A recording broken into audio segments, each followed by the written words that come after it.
demek hozirgi darsda ko'rib chiqishingiz mumkin bo'ladi. Demak, Python dasturlash tilida ishlatish uchun eng yaxshi muhitlardan biri PyCharmni o'rnatishda, dasturni o'rnatishda ko'rib chiqamiz. Demak, bo'lib uni yuklab olishimiz kerak bo'ladi.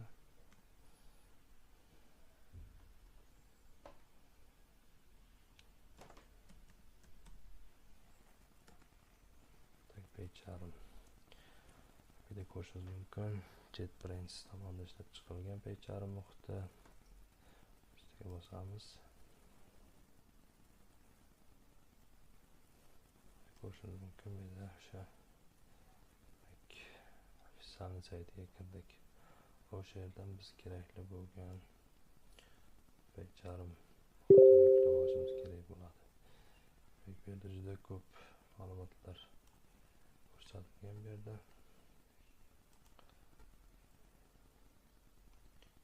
Pastroqqa tushamiz.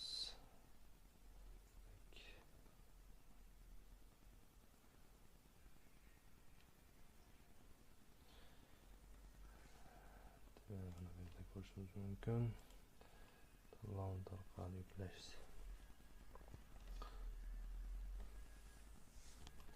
Chiqamiz bu yerda.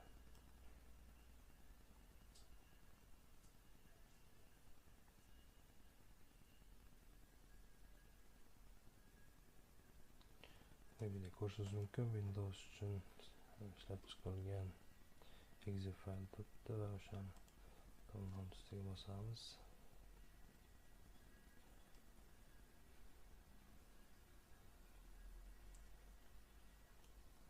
Biz uchun kerak bo'ladigan topib olishimiz kerak.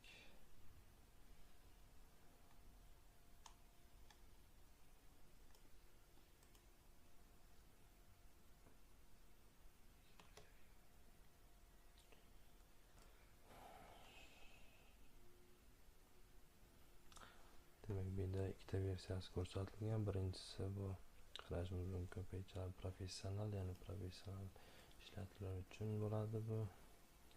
Va 30 kun tekin va qolgani pul hisoblanadi.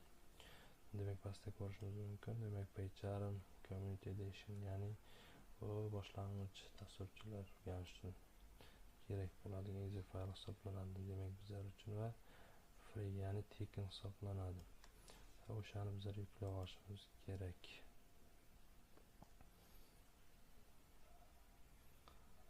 Video ko'rishingiz mumkin. Yuklash boshlandi. Va keyinchalik bu yerda juda ko'p ma'lumotlar berilgan. Bu yerda demak kerakli informatsiyalar olishimiz mumkin ma'lumotlardan. Undan tashqari esa mana bu yerda Gmail'larimizni kirgizib va pochta orqali bizlarga kerakli xabarlar olib turishimiz mumkin bo'ladi. Ko'ramiz. Demek bizlarga professionalni kerak emas. Bizlarga kompyuter PyCharm Community Edition versiyasi kerak bo'ladi, ya'ni bepul hisoblanadi. PyCharm quyida ko'rishingiz mumkin. Demak, Luring, Features, o'sha ma'lumotlar qanday ishlaydi, bir qilsak bo'lashlari haqida bir de qisqacha tushunchalar ketilgan. Mana bunga kirib ko'ramiz. Demak, Luring, PyCharm, demek Getstam, PyCharm Grote. Demek juda ko'p yo'nalishlar bor. Ularni demek ko'rib chiqib o'rganib chiqish uchun mana buni ko'rishingiz mumkin. Darslar ham qisqacha ma'lumot berilgan.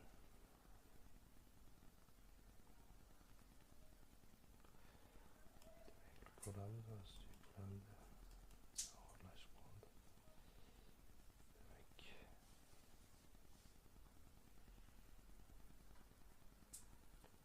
Demek version va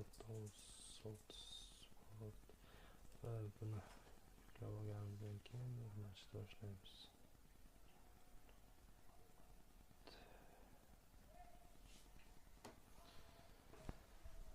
Video ko'rishingiz mumkin.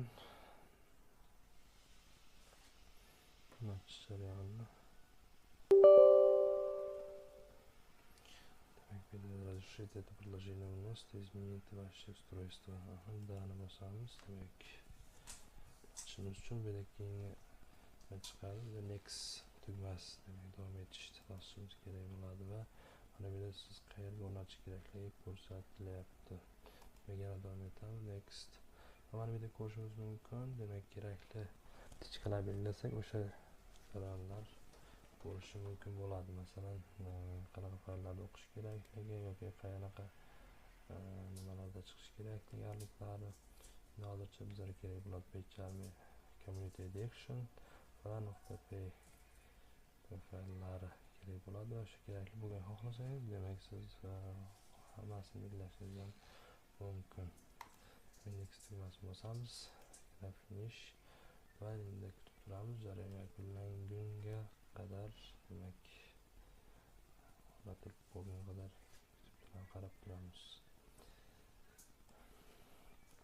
Demak, yana qiziquvchilar bo'lsa, demak mana shu sayt orqali ofitsialni demak kerakli ma'lumotlarni olish mumkin. Bu yerda основной ingliz tilida barcha ma'lumotlar. Demak, bot IIS assistant yoki Python code edition.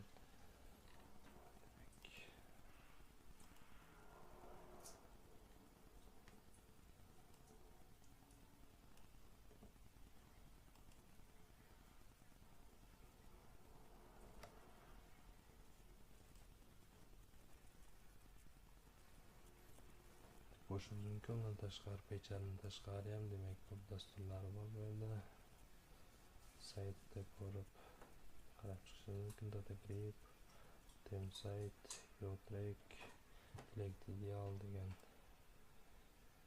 yana qo'shimcha dasturlari ham bor. Bizlar uchun aslida Python dasturlashtirish uchun kerak bo'lgan muhit bu. Belgilandi. Demak, mana bu yerda ko'rishimiz mumkin. Bitta tichka qo'yishimiz kerak bo'lar. Run paycharm community edition uchun ishga tushirish uchun finish tugmasini bosamiz.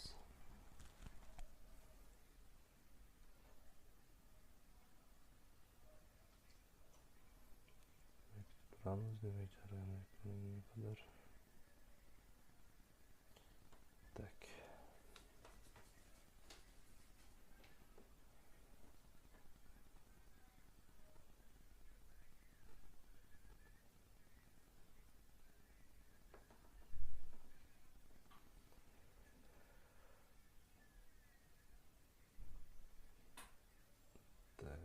Mana bu yerda ko'rishimiz kerak. Yana davom etish uchun esa mana bu yerda kerakli ishga bosamiz va contain tugmasini bosib tugatamiz va mana bu yerda so'rash mumkin. Demak, keyinchalik ham ma'lumot kerak bo'ladimi yo'qmi degan holatda bizlar hozircha don't send tugmasini bosamiz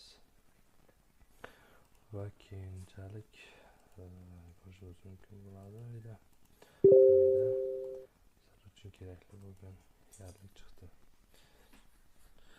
Demak, mana bu yerda qarashimiz mumkin. Yangi projekt yaratish, ya'ni paycharma ishlashda ko'rib chiqamiz. Demak, birinchi marta bizlar ishlayotganimizni ko'rishimiz mumkinki, bu yerda projekt degan, ya'ni yangi loyiha yaratish. Masalan, turibdi no project bor, yana open va clone qayerda joylashgan, nomi qanday. Undan tashqari ko'rishimiz kerak. Mana buni demak qanday fayl yaratish kerak yoki mana bizlarga kerak bo'ladigan joyi mana bu yerda create welcome script degan narsani kerak bo'lgan tichkani berishimiz kerak. Mana bu yerda project fan turibdi va mana bu yerda Python versiyasi demak kerakli versiyani olishimiz mumkin va create degan tugmani bosamiz va bizlar uchun pozitsiya shu yerda yoki yangi yaratishimiz kerak bo'ladi. Bu yerda ko'rishimiz mumkin. Mana bu yerda Python proyekt yaratildi va main.py degan Python faylimiz chiqib kelishi kerak bo'ladi bu yerda. Yozib ko'ramiz. Jarayon yuklash ketdi bu yerda.